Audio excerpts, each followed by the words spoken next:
The first Monday of a new year, Wall Street shakes at its very core. The Dow is in free fall. Parachutes being handed out to brokers working in any room above the second floor.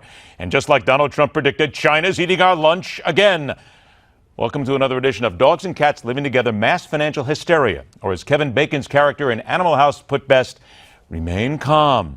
All is well.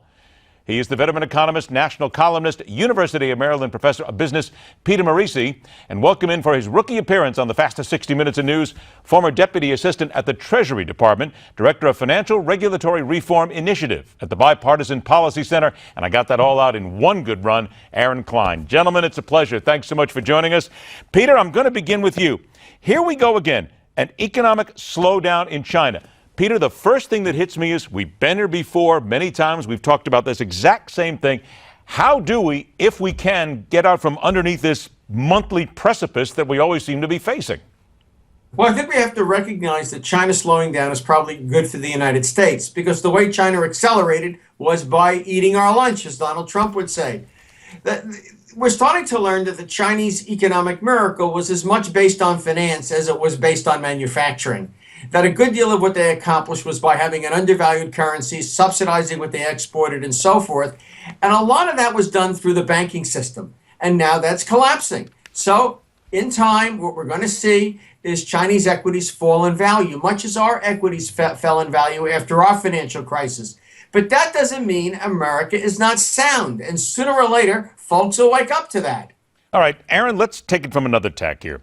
I read a couple of comments from very good, very reputable financial people who say, as we know with China, it doesn't take a lot for people to be spooked.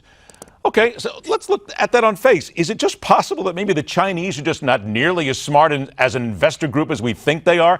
These guys are more prone to mistakes than anybody else. They're just not that good at what they do. No, I don't think that it's being good or bad at what you do. Look, markets gyrate. They go up and down all the time. One day does not a long-term trend make. Is China growing? Absolutely. The growth rate before was completely unsustainable. And I actually agree with Peter that a lot of it was based on an undervalued currency. What I'm concerned about is as China tries to control and manage the situation through capital controls and controlling their currency, that they may go back to that old bag of tricks and once again undervalue their currency to gain a competitive advantage at our expense. Then at our expense, let me throw this then to you. Same thing I asked Peter. How do we then, as the United States, stop from being affected? Can we stop from being affected by this? And every single month or every few weeks, coming around to this exact same conversation. Yeah, it's a very tricky situation in terms of using currency controls and currency value to manipulate free trade. We're stuck in an old paradigm on trade where we talk about tariffs and barriers and entry to trade, which is a great way to look at things in the 19th or even 20th century. But in the 21st century, trade wars are really currency wars. So, Peter, let's get to that phrase, old paradigm. Why are we still here? Were we just not smart enough to see this coming? And how many missteps did we make in order to put ourselves in this hole every single couple of weeks? Well, we did see the problem. We just never did anything about it. Whether it was Warren Buffett or Barack Obama, no one was really in favor of getting tough with China.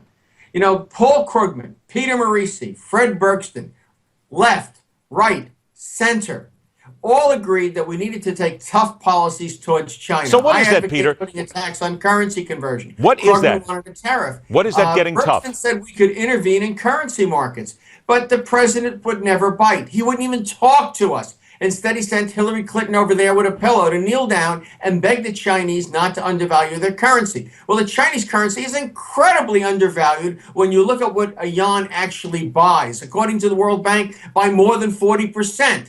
But yet it's falling in value because people have lost confidence in the place and are rushing out. It's time to rethink doing business with China by that old paradigm, by that old WTO rules. The WTO rules don't work with China. It cheats on the system. It uses currency to do it. So we have to take direct, sweeping, comprehensive action to neutralize the U.S. economy from the adverse effects of China and persuade the Europeans to do the same. If they do, they'll profit as well. If they don't, they'll go down the drain. All right, so about 90 seconds left. Aaron, let's come back to you. And the same thing here.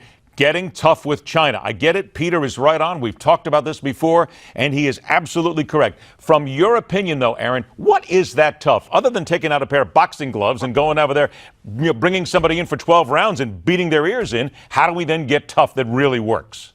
Well, Peter shouldn't be selective. If he really believes what he's saying, then he ought to include the Bush administration, which equally gave the same opinion on China. So I mean, is that fair, Peter? Yeah, absolutely. I criticized Bush. You just weren't, in the game at that point. Oh, absolutely.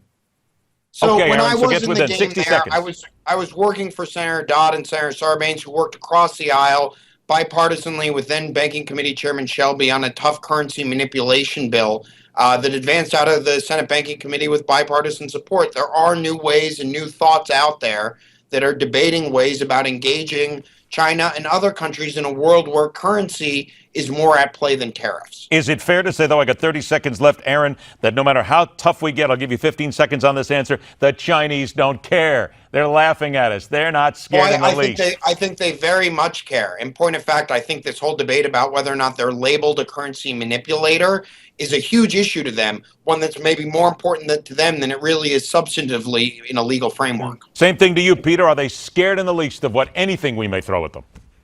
Oh, I don't think anybody's afraid of the United States of America as long as Barack Obama's in the White House. He's drawn so many red lines that he's absolutely expired Staples' supply of red pens. Get them out and let's see if we can work from there. Reminding everybody that Peter Morici's latest column is called Better Off with a Republican President. Measuring Obama against Reagan shows there is no comparison. Look for it on the Newsmax website and around the web as well. Peter Morici, Aaron Klein, gentlemen, thanks so much for joining us. We'll talk again soon. Breaking back, I've got 50,000 volts of truth for those running for President of the United States. It's coming up next in Telling It Like It Is on The Hardline.